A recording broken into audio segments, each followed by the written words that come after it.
Hi, I'm Dr. Teja, chiropractitioner, physiotherapist, and osteopath. ఈరోజు మనం ఈ సెడెంటరీ లైఫ్ స్టైల్ అండ్ దానివల్ల వచ్చే హెల్త్ ప్రాబ్లమ్స్ గురించి చూద్దాం.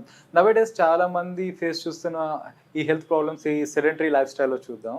ఈ సెడెంటరీ లైఫ్ స్టైల్ అంటే ఏంటంటే మనం ఇప్పుడు రెగ్యులర్గా మార్నింగ్ లేస్తాం, అలానే ఆఫీస్ వర్క్ వెళ్తాం, అంటే ఎవరి ప్రొఫెషనల్ వాళ్ళు వర్క్ వెళ్తుంటారు కదా. సో మళ్ళీ మనం రిటర్న్ వచ్చి టీవీ చూడడం ఇంట్లో, దాని తర్వాత మనం ఫుడ్ తీసుకోవడం, అలానే పడుకోవడం అన్నమాట. అంటే ఈ మధ్యలో మనకి ఎక్సర్సైజెస్ అనేది ఒక ఫిజికల్ ఎక్సర్సైజెస్ అనేది లేకపోవడం అన్నమాట. సో ఇక్కడ ఏమవుతుందంటే దీనివల్ల మనకి మస్కులోస్కెలిటల్ ప్రాబ్లమ్స్ చూసుకుంటే ఈ స్పైన్ రిలేటెడ్ ప్రాబ్లమ్స్ కావచ్చు, అలానే బ్యాక్ పెయిన్, నెక్ పెయిన్, అలానే షోల్డర్ ప్రాబ్లమ్స్ కావచ్చు, అలానే జనరల్ హెల్త్ ప్రాబ్లమ్స్ వరకు వస్తే మనకి ఓవర్ వెయిట్, ఒబేసిటీ, అలానే BP, sugar and cancers risk, ఇవన్నీ కూడా ఈ సెడెంటరీ లైఫ్ స్టైల్లో చాలా వరకు ఇప్పుడు కామన్గా చాలామంది ఫేస్ చేస్తున్న హెల్త్ ప్రాబ్లమ్స్ అనమాట.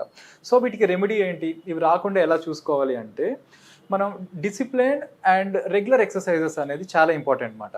దీనికి ఒక స్కాండేవియన్ జర్నల్ పబ్లిష్ చేసింది ఏంటంటే ఈ యూనివర్సిటీ వాళ్ళు. సో ఇక్కడ ఒక 2 మైక్రో వర్కౌట్స్ అనేది వీళ్ళు చెప్పడం జరిగింది అనమాట. అంటే ఎవరికైతే రెగ్యులర్గా మార్నింగ్ లేసి ఎక్సర్సైజెస్ అనేది చేయడం కుదరదు, టైం లేని వాళ్ళకి ఏంటంటే మనం వర్క్ చేస్తూ కూడా ఈ మైక్రో వర్కౌట్స్ చేసుకోవచ్చు. దీనివల్ల ఏమవుతుందంటే మనకి రెగ్యులర్గా ఒక 35 మినిట్స్ వాక్ చేస్తే ఎంత బెనిఫిట్స్ ఉంటాయో దానికన్నా ఎక్కువ బెనిఫిట్స్ ఈ 2 మైక్రో వర్కౌట్స్ వల్ల జరుగుతూ ఉంటాయి అన్నమాట. సో ఈ 2 మైక్రో వర్కౌట్స్ మనకి చాలా వరకు హెల్త్ బెనిఫిట్స్ చాలా ఎక్కువ ఉంటాయి. సో ఈ 2 వర్కౌట్స్ మనం చేసుకోవడం అనేది చాలా బెనిఫిట్స్ ఉంటాయి అన్నమాట. సో ఇందులో ఫస్ట్ వన్, మనం ఎవ్రీ 1 అవర్కి ఒక 10 స్క్వాట్స్ చేయడం, అంటే డేలో ఒక 8 to 100 స్క్వాట్స్ చేయడం. అలానే మనం ఎవ్రీ 1 అవర్కి లేదంటే ఒక 3 మినిట్స్ బ్రిస్క్ వాక్ చేయడం అన్నమాట. సో ఇలా రెగ్యులర్ చేయడం వల్ల మనకి ఈ హెల్త్ ప్రాబ్లమ్స్ అనేది కొంచెం వచ్చే అవకాశాలు చాలా తక్కువగా ఉంటాయి. ఈరోజు మన దగ్గరికి వచ్చిన పేషెంట్కి ఏంటంటే ఈవెన్ నెక్ అండ్ బ్యాక్లో డిస్క్ బల్జెస్ అంటాం, అంటే ఈ 2 బోన్స్ మధ్యలో ఈ డిస్క్ అనేది బయటకు వచ్చేస్తుంది, దాన్ని డిస్క్ హెరినియేషన్స్ అంటమాట. ఇక్కడ అలానే లంబార్లో ఉంది అండ్ సర్వైకల్లో ఉంది. ఈయనకి ఏంటంటే దీనివల్ల ఈ చేతుల్లో నమ్నెస్ అంటాం, అలానే heaviness, burning sensation and neck pain, back pain, అలానే లెగ్స్లో కూడా రేడియేటింగ్ పెయిన్ రావడం, కాఫ్ మజిల్ ఎక్కువ పెయిన్ రావడం, ఇవన్నీ సిమ్టమ్స్ ఉండేవి. సో మన దగ్గర రాకముందు అండ్ మన దగ్గరకు వచ్చిన తర్వాత రిజల్ట్స్ ఎలా ఉండేది ఒకసారి మన ట్రీట్ చేసిన పేషెంట్ని అడిగి తెలుసుకుందాం. ఓకేనండి.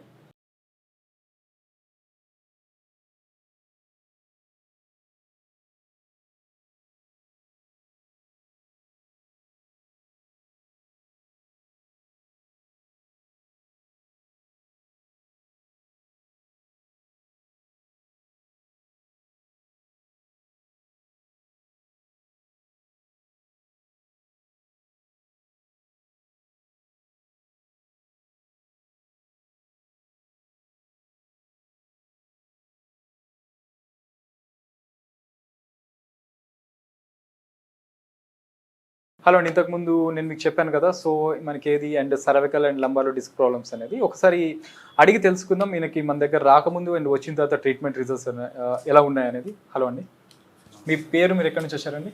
నేను ప్రస్తుతానికి రాజేంద్ర నగర్లో, రంగారెడ్డి డిస్టిక్ రాజేంద్ర నగర్లో ఉన్నాను ప్రస్తుతానికి. DRDR area location. అక్కడి నుంచి వచ్చారు. సో మీరు ఇప్పుడు ఇక్కడికి వచ్చారు కదా, సో ఇప్పుడు మన దగ్గర నేను ట్రీట్మెంట్ స్టార్ట్ చేయకముందు మీరు అంటే ఎలా వచ్చారు, అంటే ఏమైనా ఎవరైనా చెప్పారా, లేకుంటే ఏదైనా? నేను రోజు మార్నింగ్ 5:30కి 6 o'clock నేను వాకింగ్ చేస్తుంటా పార్కింగ్లో. ఓకే. ఆ పార్కింగ్ చేయగా నాకు ఎందుకు పెయిన్ బాగా వస్తుంది, ఎందుకు వస్తుంది అనేది ఒక పెద్ద మనిషిని అడిగితే, సార్ నాకు ఒక తెలిసిన డాక్టర్ ఉన్నారు, ఆ డాక్టర్ పేరు తేజ అని ఆయన ఉన్నారు. ఆయన సోమాజిగూడ ఏరియాలో లొకేషన్లో ఒక క్లినిక్ హాస్పిటల్ ఉన్నది.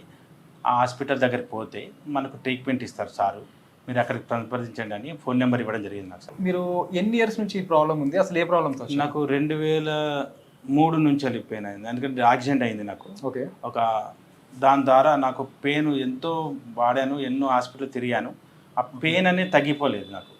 ఎందుకంటే చాలా ఇబ్బంది పడ్డాను, అంటే రకరకాలుగా చెప్పలేకపోతున్నా కొన్ని లైవ్లో, కానీ నేను చెప్పే పరిస్థితి ఏర్పడ్డది ఇప్పుడు.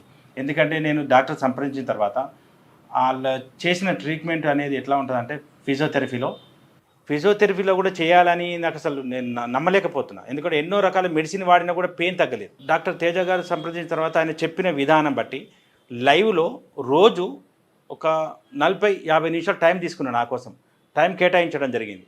టైం కేటాయించిన తర్వాత ఫస్ట్ ఈ పెయిన్ అనేది ఇక్కడ వస్తుంది నాకు, మెడ చుట్టూ అసలు తిరగలేకపోయింది. ఇది ఈ రైట్ హ్యాండ్ లెఫ్ట్ హ్యాండ్ తిరగలేకపోయింది. అది 2.5-3 టాయిలెట్ లేద్దామని ఒకసారి పింకలు పట్టుకోవడం జరిగింది. ఇదంతా మొత్తం తిమ్మిళ్ళు రావడం జరిగింది. రైట్ హ్యాండ్ అండ్ లెగ్ ఇలా బోన్స్ కూడా బాగా పెయిన్ అయిపోయింది. ఎందుకంటే మెత్త దిండి పెట్టుకోకుండా ఉండడం జరిగింది, బెల్ట్ ఇవ్వడం జరిగింది, ఎన్నో రకాలుగా పెయిన్ పోలేదు.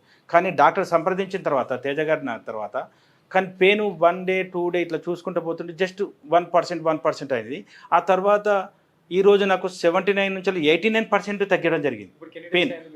ఈరోజు 13-15 రోజుల మధ్యన అంటే 13 రోజులు కంటిన్యూ వచ్చాను. మధ్యన ఒక 2 రోజులు వచ్చి ఒక 1 డే 2 డే టెస్ట్ చేసుకోవడం జరిగింది. ఆ తర్వాత నేను కంటిన్యూ రావడం జరిగింది. అప్పుడు ఈ ఫిజియోథెరపీలో నాకు చాలా నచ్చింది సార్. ఎందుకంటే ఈ విధంగా ఫిజియోథెరపీలో తగ్గింది అంటే నేను 100% ఆయనకు దండం పెట్టవలసిందే. ఆయనను పెయిన్ అనేది తగ్గింది నాకు నౌ ప్రజెంట్. నేను నిద్రపోతున్నాను, 90% నిద్రపోతున్నాను. ఇప్పుడు ఈ చేతిలో తిమ్మిరి కానీ కాళ్ళలో తిమ్మిరి తిమ్మి ఇది మెడ నొప్పి కానీ కొంచెం 100% రోజు నేను ట్రీట్మెంట్ తీసుకుంటున్నాను. అయితే ఇప్పుడు 70-80% ఉంది. అందుకే నేను ఎర్లీ మార్నింగ్ ఏం తినకుండా జ్యూస్ తాగి డైరెక్ట్ నేను డాక్టర్ దగ్గర సంప్రదిస్తున్నాను, చేయడం జరిగింది. ఇప్పుడైతే ప్రస్తుతానికి హ్యాపీగా ఉన్నాను.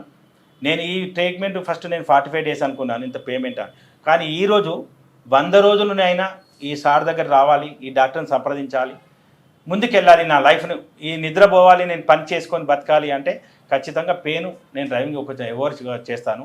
రోజు నా కాలంలో 8-10 గంటలు 12 గంటలు చేస్తుంటే ఈరోజు 14 గంటలు 15 గంటలు చేసినా నేను కొంచెం రిలాక్స్గా ఉన్నాను. పెయిన్ మాత్రం నాకు బోన్స్ స్టేషన్లో ఈ బోన్స్ ఈ ఫిజియోథెరపీ తర్వాత అసలు బోన్స్ కూడా ఇలాంటి ట్రీట్మెంట్ ఉంటుందని నాకు అసలు నమ్మించలేకపోయింది. కానీ ఈరోజు నమ్మడం జరిగింది డాక్టర్ తేజ గారు. ఇప్పుడైతే మీ రోజు చేసుకునే పనుల్లో ఇప్పుడు ఈ పెయిన్ ఏమన్నా పెరుగుతుందా లేకుంటే అంత కంట్రోల్లోనే ఉంటుంది? 100% కంట్రోల్ ఉంది సార్. కంట్రోల్ మీకు అంటే మీ పనులు ఎటువంటి ఇబ్బంది అయితే పెట్టలేదు? నాకు ఇప్పుడు 8 గంటల నుంచి 10 గంటలు చేస్తున్నాను ప్రస్తుతానికి. ఓకే ఓకే 2 వీలర్ కూడా నేను డ్రైవింగ్ చేయగలుగుతున్నాను. రైట్ హ్యాండ్ ఓకే ఉంది, లెగ్ కూడా రైట్ హ్యాండ్ ఓకే ఉంది. ఓకే ఇప్పుడైతే ఇబ్బంది ఏం లేదు. ఇబ్బంది లేదు సార్. Okay thank you.